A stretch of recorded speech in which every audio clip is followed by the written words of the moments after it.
जी हां, घटना के 24 घंटे बाद पुलिस ने आशीष के ठिकाने से जो डायरी बरामद की है उसके 15 पन्नों में दोनों के बीच 5 साल के रिश्ते की पूरी वारदात सिलसिलेवार तरीके से लिखी गई है। फिल्मी अंदाज में लिखी आप बीती में उसने लिखा है कि लखीसराय के कवैयत थाना के पंजाबी मोहल्ले में उसका परिवार रहता था, वहीं पड़ोस में दुर्गा झा भी रहती थी। दोनों में करीब 5 साल पहले किशोरावस्था में ही प्रेम हो गया। इस बीच लड़की के परिवार वालों को जब इश्क का पता चला तो लड़की पर पहरे बिठा दिया गया। हालांकि लड़की ने आशीष पर दबाव बनाया कि वह उसे लेकर कहीं दूर भाग जाए। लड़की के जिद के आगे मजबूर आशीष उसे पटना लेकर चला गया। लड़की ने ही उसे बताया था कि उसे गर्ल हॉस्टल में रखवा दी, उसने वैसा ही किया। दुर्गा झा हॉस्टल में रहने लगी और आशीष उसे सप्ताह में 2 दिन मिल लेता था। कॉपी में आशीष लिखता है कि बाप के राज में मैंने बहुत फुटानी की, लेकिन अब दुर्गा झा को खुश रखने के लिए उसने पटना में ऐसे ऐसे काम किए जिसे बताने में भी शर्म आती है। यह सब इसलिए किया ताकि ज्यादा पैसे हो और दुर्गा खुश रहे। इस बीच दोनों ने शादी भी कर ली। आशीष लिखता है कि वर्ष 2018 में जब छठ मनाने दोनों लखीसराय आए तो इस दौरान आशीष को पता चला कि वह किसी सुमित नाम के लड़के से अब फोन पर बात करती है।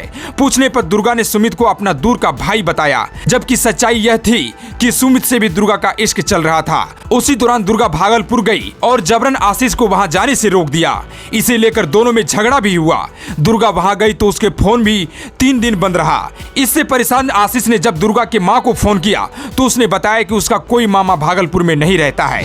फिर अचानक पटना में दुर्गा लौटती है और तरह तरह की बातें बनाती है। दुर्गा पर संदेह के बदले इश्क में पागल आशीष उसकी सारी बातें सच मान लेता है। इस बीच पटना में ही दुर्गा एक ज्वेलरी शोरूम में नौकरी करने लगती है। नौकरी करते हुए दुर्गा का बर्ताव अब आशीष के लिए बदलने लगा। इसी बीच अचानक आशीष के फोन पर एक फोन आया और उसने कहा कि तुम्हारे व्हाट्सएप पर कुछ फोटो भेजा हूँ।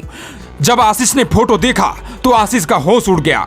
जिस दुर्गा को वो जिन जात से चाहता था वह दुर्गा एक गैर मर्द के साथ हम बिस्तर थी। अपनी पत्नी को दूसरे मर्द के साथ बिस्तर पर देख आशीष के होश उड़ गए।